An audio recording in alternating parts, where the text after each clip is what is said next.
أهلا بكم. بكل حلقة من هذا البرنامج راح نعرض لكم قصص وأحداث يرويها أبطال من الكرد الفيليين تعرضوا لكل أنواع الظلم والطغيان على إيد أزلام نظام صدام حسين.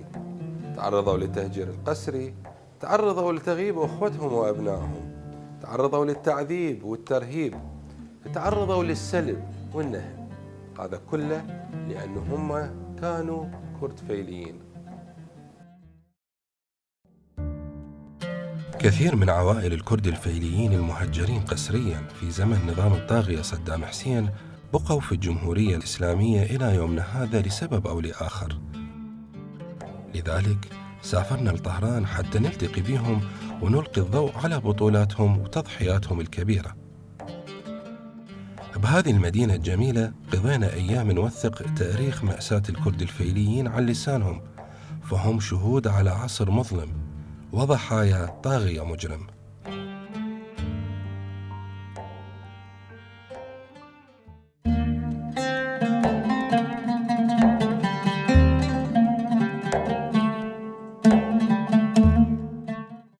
حلقة اليوم راح نروي بيها قصة عائلة أبو زهراء، التاجر الشاب اللي كان يعيش حياة ناجحة وسعيدة حتى يوم 19/4/1980. بهذا اليوم المشؤوم انقلبت حياته وحياة عائلته رأسا على عقب. احنا كنا نشتغل بالادوات الاحتياطيه ابا وجدا، وعندنا فد مثل رايج ببغداد يقول اطول معذره اجر كردنا قرداد بازار ميقندد. شورجه زمان هاي كلها اقرباء، اذا مو اقرباء ابن محافظتك، ابن مدرستك، ابن زميلك، ابن منطقتك. هاي الشورجه كلها القواني، التجاره، المواعين، القرطاسيات، البهارات، ما اعرف وين يم حسينيه ابو الزهراء وما تجي هذا. في يوم 19/4/1980 كانت موجوده تسفيرات بالعطيفيه منا ومنا والاخوه، احنا ما عملنا شكو. اجاني واحد للمحل شاف القطعه مال المحل مكتوبه داود عبد العلي عيدان يوم 19/4/1980. فباكر الصبح تجي وزاره التجاره حتى ندانشكم نحكي لكم عن تجاره استيراد تصدير الجنة. الصبح هاني جيت للبيت مشكوك ما مطمئن، فجيت الحجيه ما منا. عندي علي صغير هسه ما شاء الله عمره 40 سنه، كان ذاك الوقت عمره 35 30 وجاب الدنيا. فقلنا الصبح نروح لوزاره التجاره. حتى اشتريت كرتونه الحليب، هاي قلت حجيه خدها شيء مجهود، وفلوس 3000 دينار اعطيت الحجيه، قلت خلي حجيه امك. الصبح جيت وزاره التجاره، ادخل ما ادخل، لا ما دخلت. رحت على شارع النهار تريقت وجيت، لا سلمت امري قلت خلي ادخل. دخلت وزاره التجاره، قعدنا مو مثل قبل يصير فد الجلسات احترام، لا ماكو شيء. بقينا لقيت واحد واقف ورا الدنقه، هذاك اعرفه اسمه سنان، هذاك بالشعبه الاقتصاديه. فقلت هذا الجابل هنا، هيك ما عندي شو هم عبرته. اذا العدد صار يمكن 200 220. قال يابا يريد يروح هسه يم النائب طاهر ياسين الجزراوي، نريد خليه يشوفكم يابا، اللي عنده سياره خلي سيارته يخلي. احنا المحل قريب على سيستان علي شاه رشيد، ما جبت السياره مشي بال 5 دقائق. التجار بقيه جايبين سيارات وهذا، خلونا بسيارات 18 نفر. طلعت على الرشيد، احنا من بغداد نعرف، قلت حتمني على الرشيد، على الكراده، على المعلق، راح يروح القصر الجمهوري. هذا شفت لا لاف على جندي المجهول. قلت هذا ليش لاف على جندي المجهول؟ قلت يمكن راح يروح على ساعة الأندلس وهم راح يروح للقصر. شفت لا راح ورا مستشفى العلوية إذا تتذكرون تدري والبتاوين القصر الأبيض، من ورا الأبواب مال المديرية الأمن الآن انفتحت نزلونا. اجينا اكو اصدقاء بالعلم ما شنو، والله الصديق قلت له هادي ليش جاي هنا؟ قال لي اسكت لا تحكي. بقينا من الظهر للساعه ب 12 الى ساعه ب 12 بالليل، جابوا الاخبارات الفايلات مالنا من وزاره التجاره، واحد يصعد فوق اسمك، محلك، رقم سيارتك، حسابك، بنكك، منقولتك ما منقولتك، توقع. فالظاهر يعني يقول لك اللي عندك وما عندك هاي مو مالتك، مال الدوله. ايش عندك هويه عراقيه غرفه تجاره هم اخذها. نزلنا دراج الاخ صعدونا بنفس السيارات. هالمره صار شويه احترام هالشكل وخوف عندهم. السايق مسلح، بصفه مسلح، الورانا بالاخيره مسلحين، وخلوا اعداد قليله. انا قاعد لي ورا بالاخير اجى واحد من الحرس اللي ورا قال له صاحبه يحكي بالعربي، قال له تعال خابر على بيت اهلي، احنا رايحين للمنذريه. احنا المنذريه نعرف اقربائي يروحون يجون، احنا المنذريه شلون وين ايران؟ ويانا جماعه من اكرادنا الفيليه، مثلا واحد رزاق باغاس عنده معمل مال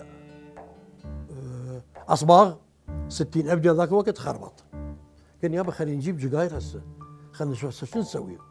حركه السيارات وفول بنزين، جينا البعقوبه. بعقوبه سوى حاضر غايب بالمديريه الاقامه البعقوبه، فما جابونا على الطريق العدل على المنذريه، جابونا على الطريق الصحراء. هذاك الوقت كان الحرب العراقيه الايرانيه بعدها ما صايره، شفنا الدبابات والجيش العراقي على الحدود. فقالوا لي يابا روحوا. قال يابا وين نروح؟ قال روحوا اللي يرجع ترى نضربه. قال احنا قلنا للسواق من تانيكم. انا عندي فد ضباره بهالضخم، قلت راح يجي وزاره التجاره احكي وياه حتى بكسر وعطش، عندنا مسائل، عندنا قوايش، عندنا براي ما شنو. على كل حال هذاك الوقت انا اصغر واحد بيهم، حرت ذول لكبار السن، اجرب هذا ونجرب هذا ونجرب هذا. من الساعه ب 12 بالليل بالوحده مشي، وصلنا ساعه بالتسعة الصبح الى قصر شيرين. قلنا هاي وين قصر شيرين؟ فحشا سامع من نسمع الكلاب تنبح، نقول هناك عوائل. فجينا ودونا في معسكر قالوا مال الامريكان. جينا وبعدين جابونا الطهران، قالوا لنا عيف فلوس تردون على الحكومه الايرانيه. قلنا عمي ما نريد، بس قولوا خبروا بان ذول الجوي عن جماعه وزاره التجاره ترى كذب كانت. اجى فد واحد من ذول الصحفيين الايرانيين قال يا بتحكوا على صدام. اكو واحد من جماعتنا قال عمي احنا ما نحب صدام، ولا ترى اذا نحكي عليه عوائلنا هناك برهن هناك يذبحون. فاجينا واقرباء، واجى فد واحد كفلنا كلتنا. اجيت اني المنطقه عند مال التليفونات، خابرت البيت رضعتي، قلت لهم عندكم خبر عن جهالي عن الحجيه؟ قال عمي اقطع التليفون وروحوا اليوم دزوهم. هاي ورا 6 شهور.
تتذكر زهراء إحساس الخوف اللي كان مسيطر على زوجها قبل ذهاب ذاك الاجتماع المشؤوم. هذا الإحساس، هذا الخوف كان فعلا بمحله، لأن بهذاك اليوم المشؤوم تم تهجير أبو زهراء قسريا للجمهورية الإسلامية. والله قال لي راح أروح أني مثل كان يعرف يروح بعد ما يرجع جوارينا ماخذيهم وهذا.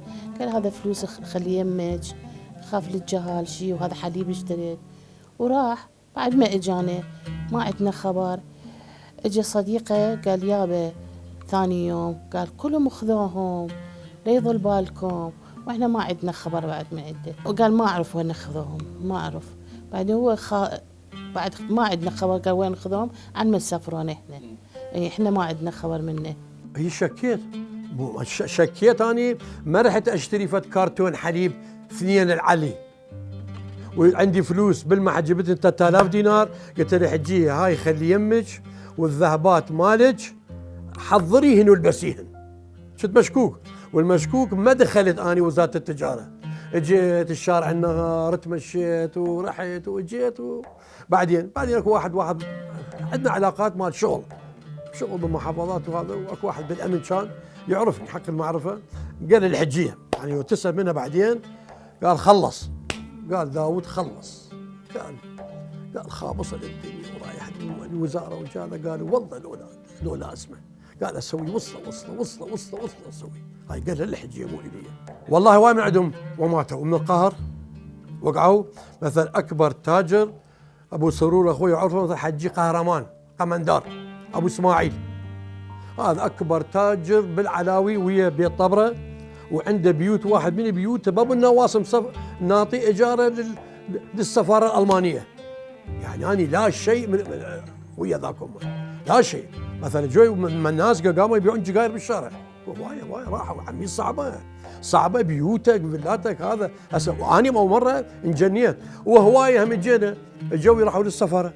مثل ذول النقشايه مالك عنده معمل مال فافون، هذا خليه يطلع صوتي وسجل، هذا خطيه. صديقنا اجى اشترى الزوليه عنتيكه وراقيه ودزه يابا احنا نجي لبغداد. راحوا عدمه. ما نقدر كنا هنا، ما نقدر لا نعرف اللغه، على اعتبار كانت فعليا نعرف قليل من اللغه. اما اني الشيء الوحيد سويته نسيت بغداد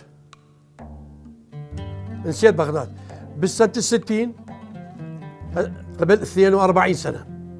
معمل اكبر معمل سويته بايلام لانتاج البراغي.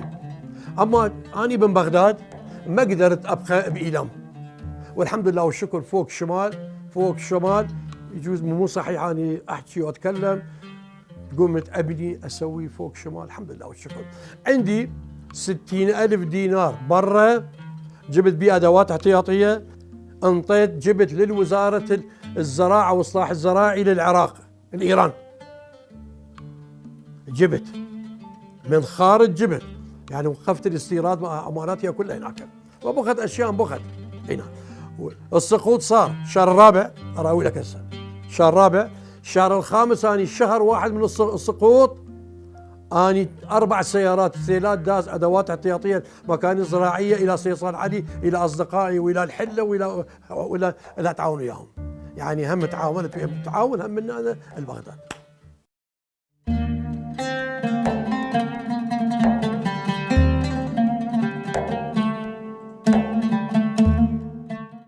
تذكر أم زهراء بالتفصيل أحداث اليوم اللي تم باعتقالها هي وأبنائها وعائلة زوجها دون أي ذنب أو تهمة كالعادة.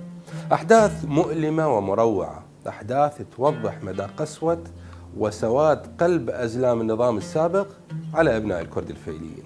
طبوا علينا الباب كسروها، طبوا علينا. احنا كنا نتغدى وعندي أطفال 3 صغار، واحد 40 يوم، واحد سنة، واحد سنتين. جوي علينا. ام زوجي قالت له ايش بيكم شو تريدون؟ قالوا احنا نريد داوود. قال داوود مو يمنا ما اعرف. قال لعد امه يلا طلعوا. والله انا ما خلوني الم هدومي. اطفالي ما عندهم هدوم، هذا ما خلوني قوطيه حليب ما خلوني اخذ لا ذهب لا شيء. طلعونا مصاليخ. الجوارين قاموا يذبون صمون، هذا يجيب الدجاجه بالسياره. هذا يجيب قطية حليب من الصيدلية. يعني صدق كان ظلم، صدق ظلم. سنين احنا بذاك المكان كل قام يجون. والله عمتي ام زوجي من كانت تقبل تجي يقول اريد ولدي اثنين، الا ما يجون انا ما اروح. قال له جروها، قال لازم تتحركين، لما تتحركين نضربك مسدس. وين كان ولدها ابوك؟ واحد بالشغل كان، واحد كان بالمعسكر. احنا جينا بس العبي خلينا براسنا وطلعنا وجهالنا عياط. وابو زوجي كان كبير ما يقدر يمشي، ويعني ظلم صار. عنده خوات 3 بنات ما متزوجات، يعني انظلمنا. لا خلونا شي ناخذ هيك.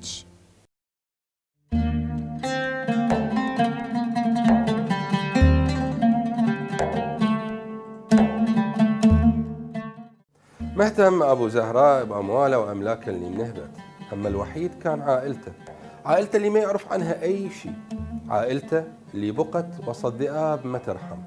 واللي زاد حزن وهم هو اللي سمعه من أخته بعد اتصاله بها. على عائلتي فكنت متشوش عليهم. بعدين عندي أصدقاء بشارع الخلانية مساحة التحرير، يعني ويا الحكومة كانوا هذا، والحجية والدتي الحجية راحوا على فد واحد يسكن بالسكك بشارع فلسطين. قالوا خذ يابا داوود راح، داوود صديقك. شنو القصة؟ وين هذا؟ قال ماكو شيء، فد يوم يجي. يعني انطيت العنوان مال البيت بالغلط، عنوان البيت. هذول عثروا على البيت على رقم الهاتف، عثروا علي على رقم الهاتف. انطيت العنوان بالغلط عمدة، يعني متقصد انطيته، قلت حتى لا يجون عليهم. اما ما خلصوا، ما فتوا وجوي. ورا يوم 3 جيت خابت على بيت رضيعتي، فقالوا وجوي الامن واخذوهم. وبعد روح هاي ورا يمكن بعد شهرين جوي جابوهم على الطريق العدل ويحجزوهم 3 ايام بالسجون مال بعقوبه، يسجنوهم الاب والام والاخوه والكل يسجنوهم. وبعدين انا رحت المندلي عليهم، شفت لا ماكو مندلي على الطرمان وعلى المندلي مناطق ايرانيه. جيت على خسروي على قصر شيرين، انطيت اسم العائله، قالوا لي عمي اول عائله الجوي وصلت لايران راحوا المنطقه بروجد، منطقه بارده. قلت عمي وين اندل؟ وين اروح؟ قال اركب ويا السياره وروح عليهم.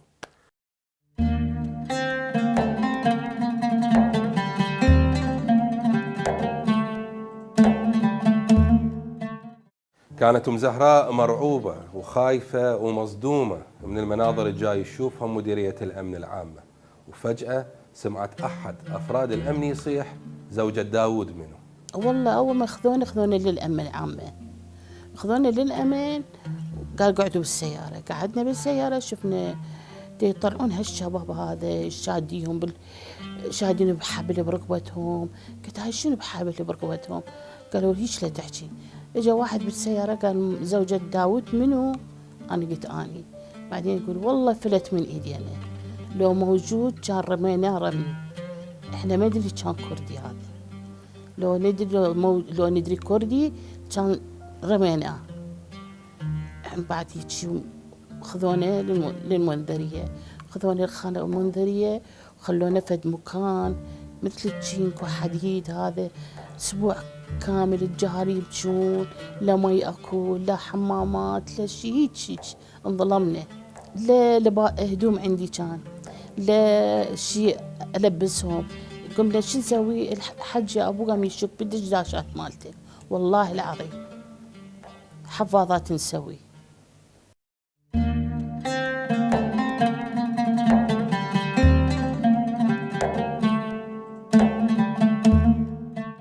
اخوان ابو زهراء عدنان وفاضل تم اعتقالهم وحجزهم مع كثير من ابناء الكرد الفيليين بسجون مختلفه عن الاماكن اللي وضعت بها عوائلهم.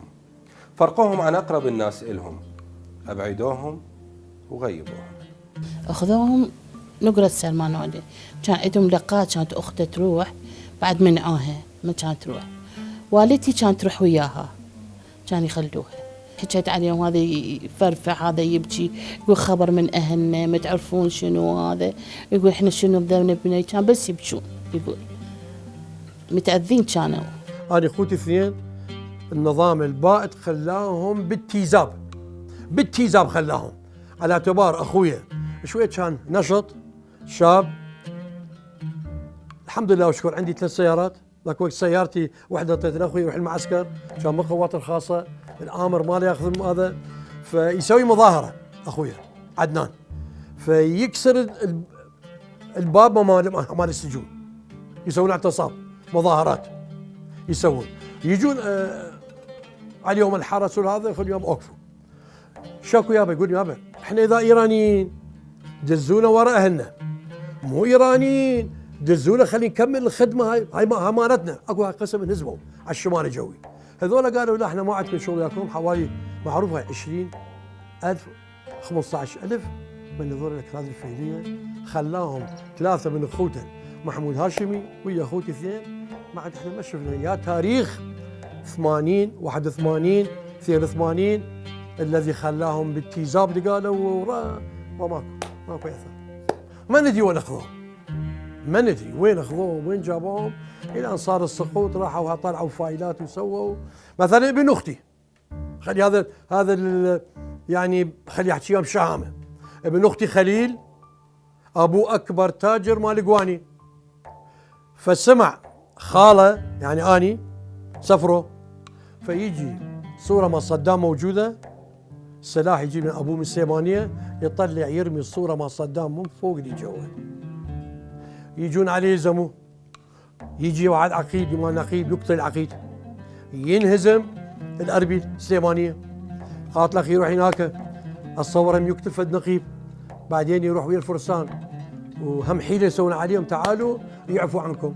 الجريده ها مالتهم عندي ما هذا وين، وكم واحد خليل عبد القادر زين العابدين ذاك عدموه، جابوا الجنازه ماله باب البيت، قال يومين 3 مشيلوا تخلوه، مشيلوا تخلوه، وفلوس الرصاصه بتطلع.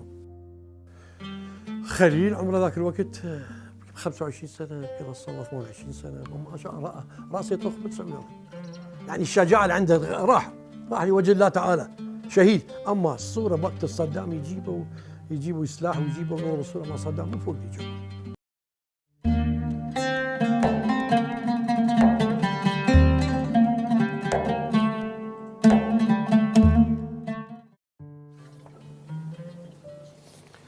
بعد شهر تقريبا من تهجير أبو زهراء القسري للجمهورية الإسلامية، تم تهجير باقي أفراد عائلته، ما عدا طبعا أخوته عدنان وفاضل اللي انقطعت أخبارهم وما قدر أبو زهراء يعرف عنهم أي شيء في وقتها.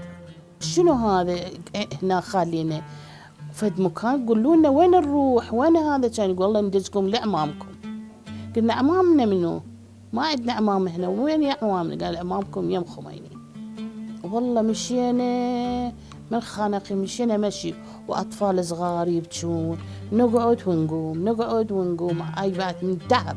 عمتي يم كانت كبيره ما تقدر، بناتها لازميها، واطفال اني عندي وحده من عندهم لازمه جهالي 2 ووحده لازمه ابوها، يعني تبهذلنا هوايه. كنا نسمع يقول ارغام هوايه كان ماتوا، امشوا هيجي، وفد واحد كان قدامنا يقول هيجي امشوا. اتذكر شفت والدتي وايه ورايا قامت تبكي، اتذكرها بالطريق كانت وايه قاعد تبكي، كانت توسل بلاد، تقول وين يروحون؟ ما عندهم وطن، وين ذولا؟ شنو ذولا؟ ما عندهم وطن، مو جناسي، مو متولدين بالعراق، شنو ذولا؟ اي هاي كلها كنت اتذكر. من التعب مشينا عما وصلنا الحدود الايرانيه. والله مشينا هوايه، يوم كامل هيك مشينا، وصلنا الحدود الايرانيه، جابوا سيارات عندنا، اكو مسجد هناك اخذونا بالجامع، اخذونا وشي خلف الله عليهم، انطونا ملابس، انطوا الاطفال هاي. رحت عليهم قمت اصيح بالشوادر، يوم يابا حجيه عسمه، هم قالوا لي اخذوهم لي هناك، الى ان عثرت عليهم. لقيت الحجيه، لقيت والدتي ومكان خالي، والدتي غسل ولبس، اجتني على يده قالت لي هيك منك على التجاره مالتك انت. قالوا مو انت احنا ما يجيبونا. على كل حال والله هناك اكو اصدقاء اقرباء الذي مو اكراد فيليه، يقول لك المصيبه مال زينب اتصور اهون، يقول لك من جابوهم والعالم باوع وركبوهم بالسياره ب 18 نفر، هذا اللي يجيب له الصمونتين يعطيه، هذا يجيب دجاجه المشوي يعطيهم. وعلي عمره هسه ما شاء الله 40 سنه، هو مدير مال شركه، والحجيه قالت له وامه قالت خليه علي لا تاخذيه، قالت يوم انا رحت وابوي يريده شو اسوي يعني؟ قال اذا مات خليه يموت على ايدي. عمره 40 يوم، ماكو 40 يوم. كان عندك طفل واحد؟ ما شاء الله ما شاء الله، كان عندي ذاك وقت 3، هسه عندي 8.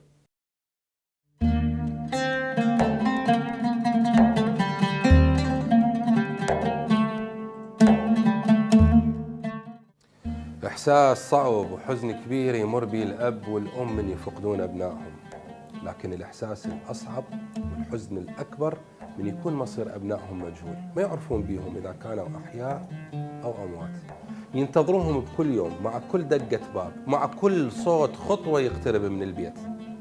تذكروا زهراء معاناة عمها وعمتها وهم ينتظرون عودة أبنائهم المغيبين. والله عمتي هواية تأذت وراهم، هواية ليل ونهار، بس كانت تبكي عليهم، بس تبكي عليهم. لا عندها أكل لا عندها شرب، بتجيب أساميهم بتبكي تقول بس قولوا لسه جيبوا اسمهم ليل ونهار يمي، قولوا اسم عدنان، اسم فاضل، جيبوا أساميهم حتى بلكي يرجعون أشوفهم هيجي.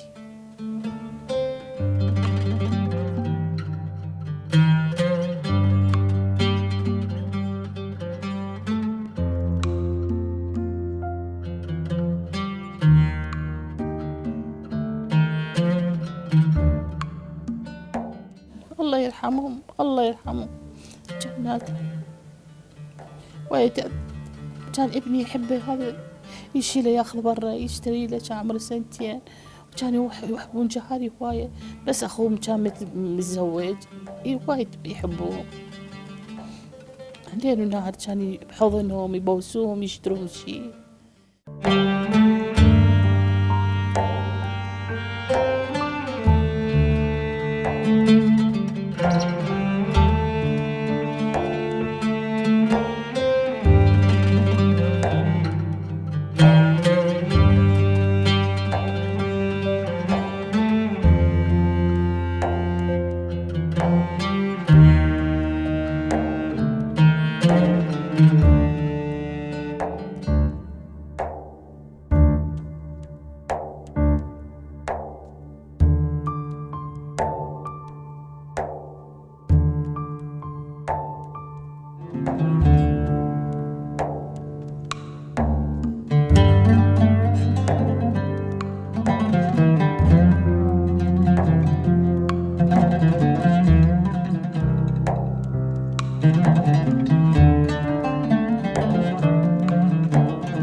عدنان وفاضل لحد الآن مغيبين، والدتهم ماتت بحسرة شوفتهم، كانت تنادي بأسمائهم كل يوم على أمل أنه يجاوبوها، لكن عدنان وفاضل الله يرحمهم ظلوا مغيبين، ما رجعوا للأبد، وبسبب هذا التغييب تم حرمانهم من أبسط حقوقهم، مجرد قبر يستقبلون به زوارهم وأهلهم.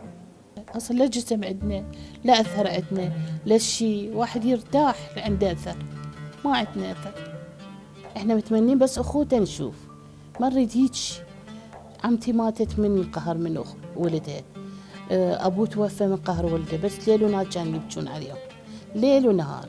إحنا كنا عايشين، قود الصبح تبكي، العصر تبكي، بالليل تبكي، تجيب أساميهم وتعدد بالكردي وهاي، واحنا بنبكي وياها. هاي سنين بس كانت تبكي عليهم. ما عندهم قبر، هواية تأذينا، خصوصا ذولا كانوا مظلومين، ذولا الشباب كلهم مظلومين، هيك ما مسوي، لا فد عندهم كان في الشارع عندهم الحكومة شيء، لا هذا كان جندي وهذا خياط، هيك ما عندهم ذنب.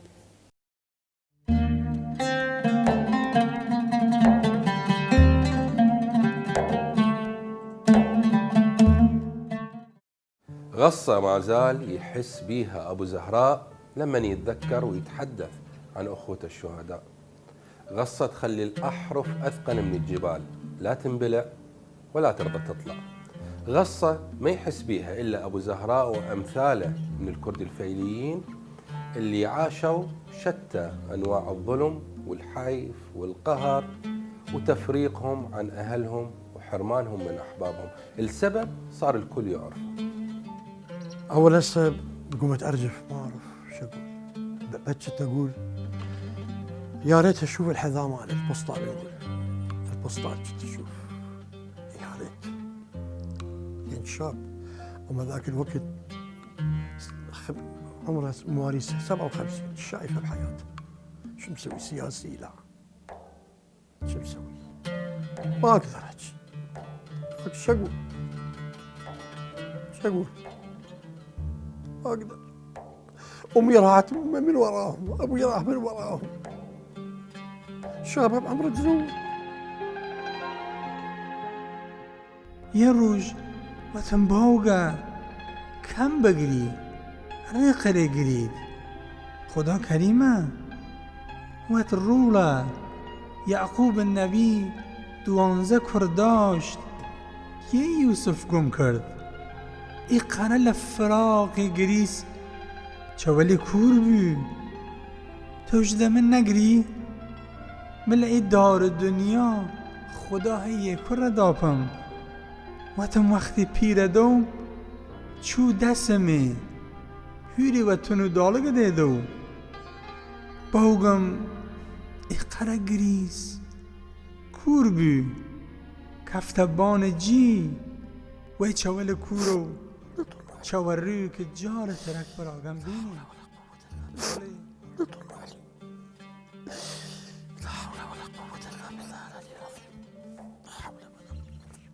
لا حسبي الله ونعم الوكيل. أنا أقول ذولا شاد دماء الشهداء، خلي ذولا السياسيين بالعراق، خلي ذولا ما عندهم رحم، خلي ذولا أكراد الفيلية أكبر شريحة النظام كان يخاف من عندهم، أكبر شريحة هذولا ساكين بالعراق، تجارها فلوسها أحماميل بيها، خلي هاي نعمة فضيلة. سووا ذولا ما اقدر ايش اقول يا بابا، اجي على القبر ايش اقول، وين شوف ايش سووا بيك، ما اقدر ايش اقول، ما اقدر اعبر. الشاب وليد حباب حليه، والشاب بعده بعمر عسكريه وكان بالصاعقه. الامر ماله اخذ السياره مالتي، اخذ السياره من جوا، فاضل هم خياط اكراد فيليه. خوف الرجيم، خوف من الأكراد الفيلية، خوف من الأكراد الفيلية.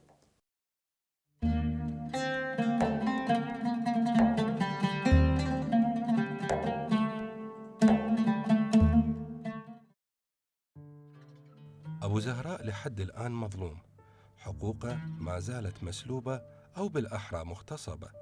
إجراءات الدولة وروتينها القاتل صار عقبة كبيرة أمام استرداد أملاكه، لكن أبو زهراء ما يأس وما ضاع حق وراء مطالب.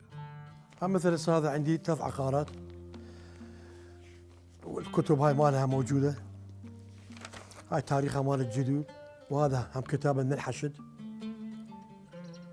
هنا أنا مأيدني، دزوا إلى وزارة المالية دارة العقارات التعويض، هاي قبل شهر رحت حتى يشوفون وين صارت، وين جتي، يا مسؤول يا بعثي خذها، يا هو جابها، يا هو اتباع.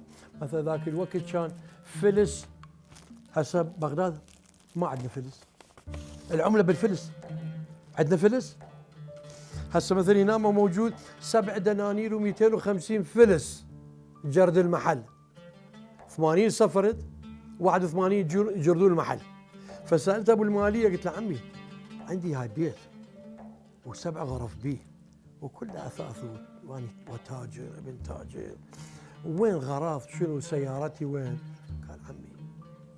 قال استاذ، قال عمي لما يجون يشوفون فشي تسوى وزينه هذا ما يراووها وياخذوها لهم. هذا من صار تجرذب هنا واربعه موقعين. داوود عبد علي عيدان محل ماله سيستان علي شارع النعمان مقابل اورزدي. فيخلون فد جزئي بالمحل بالقفصات، البقيه هو ياخذوا. انطوني تعويض مال المحل، بس المحل انطوني. اما تعويض عندي 3 فقرات استيراد ما انطوني اياها. عندي 3 فقرات استيراد كان هناك عن طريق المؤسسه العامه للتجاره والمكان الزراعي ب 52. قصدك مستورد للمحل؟ اي مستورد للمحل. فهذيك وحده يمكن اتصور من عندهم البراغي من الصين رجعت هم استلمتها. وحده من الهند 6000 دينار وموجوده هنا هسه. اضباره موجوده. لا موجوده وين؟ بالمكاين الزراعيه. المكاين الزراعيه رحت لاني اندمجت ويا السيارات. اقبال جامع الندى بشارع فلسطين. رحت الشركه العامه للسيارات، واحد يعرف هناك بكرديه فعليه. قال من اندمجت ما اخذنا احنا الفايلات والارشيف من هناك. زين اني النسخه مالتي الموجوده وين؟ بالمحل. الامن جا ككره في الاول التالي. بقت بين القائمه مقاميه البتاوين، دز هاي كتاب الماليه تدقق حتى بعدين تدز، بعدين شوف شو يسوون. قلت لهم اثاث البيت والسيارات 3 ان ما بعتوهن على اعتبار سيارتين باسمي. السيارات الثالثه مشتريه شد من تكريت رقم 88 صلاح الدين موجوده بالجازه مالتي. هذاك من نقل لي باسمي وصديقي وربه موجود هسه هنا، هو ما موجود راح نقله باسم نسيبي هم نقله باسم خالي. يعني ما كان علي. البيت ما رجعت بس عندي شكوى، عندي شكوى. رحت للقضاء الاعلى قلت لهم يابا هذا المحامي اشتبه بصالح وزاره الماليه، ما ادري ليش حظي على كل حال. اشتبه الفلوس راحت انحصلت بوزاره الماليه. فقال لي انت الشرط شيء واحد عندك لازم بس تشتكي على الوكلاء 2. اريد فلوسه المحاميه 2 عندي خربوا ما اعرف بصالح الدوله. هسه اشتكيت على المحامي 2 من شهر العاشر.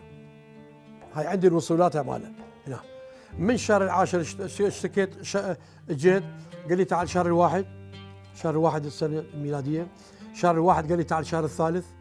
هاي كلها فلوس طيارات راح وجايه. الشهر الثالث رحت قال تعال الخامس رحت قال تعال السابع رحت قال تعال الثامن رحت قال تعال التاسع هسه لازم 17 اروح. 17 يمكن صارف اكثر من فلوس البيت عليه. 17 لازم اروح.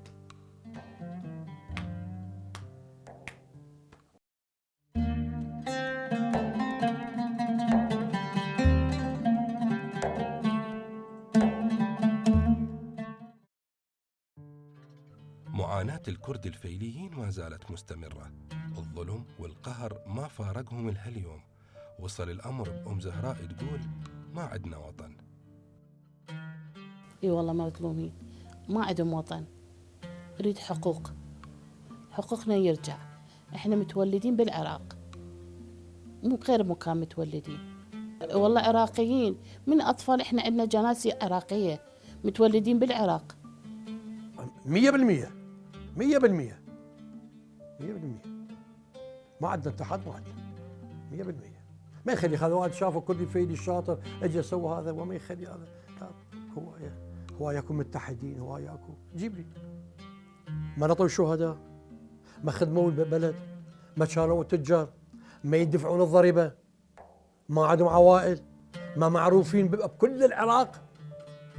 خلي يجيبوا لي واحد مثل اكراد الفيليه الذي عنده اخلاص الشعب والوطن. خلي يجيب لي.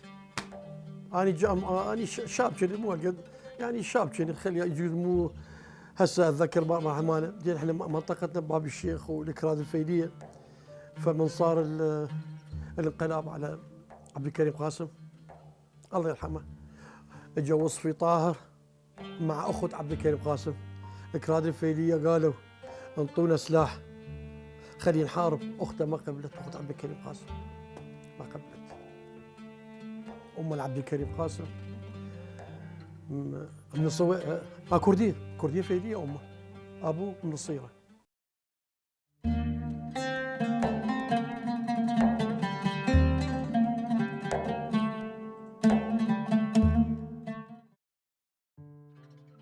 رغم تهجيرهم القسري والظلم اللي شافوه الكرد الفيليين من أزلام النظام البائد، ظلوا يعشقون العراق ويشتاقوا له. اشتاقوا للأهل والأقارب والأصدقاء، اشتاقوا الهواه وترابه، اشتاقوا لوطنهم وأبد ما نسوه. وصار 20 سنة ما عندي خبر من عندهم. 20 الحجي راح للهند خابرهم، شو هي جاب لي خبر، شغل لي خبر هم كنت مو هالقد فرحانة وهذا، لأن ما سامعة صوتهم، ويا ما سامعة صوتهم.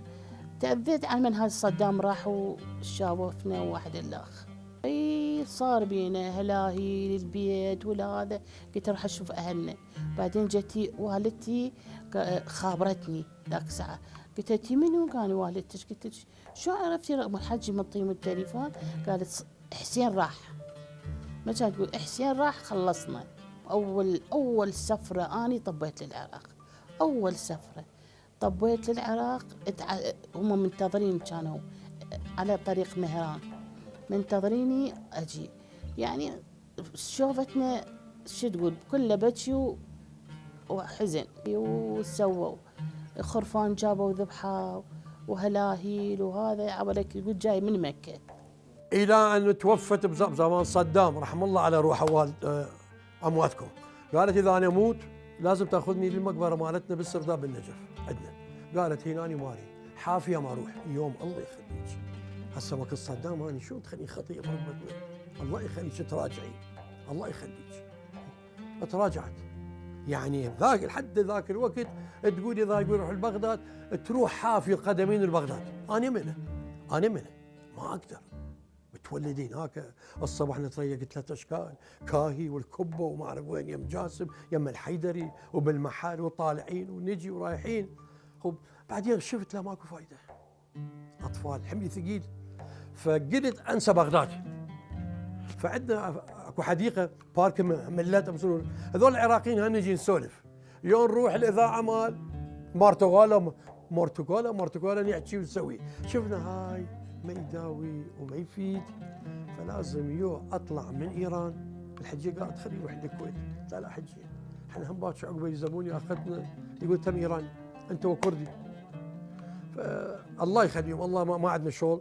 رئيس غرفه التجاره اسمه غاي خاموشي تعاون وياي حد المعاونه.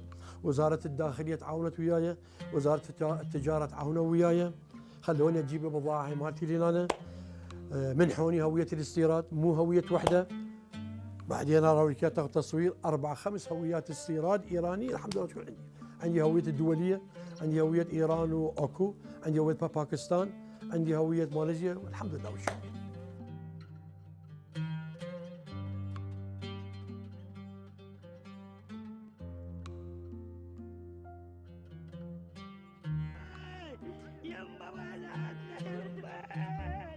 يما يما سنعرف يما سنعرف يما بالله عليك يا صدام يما.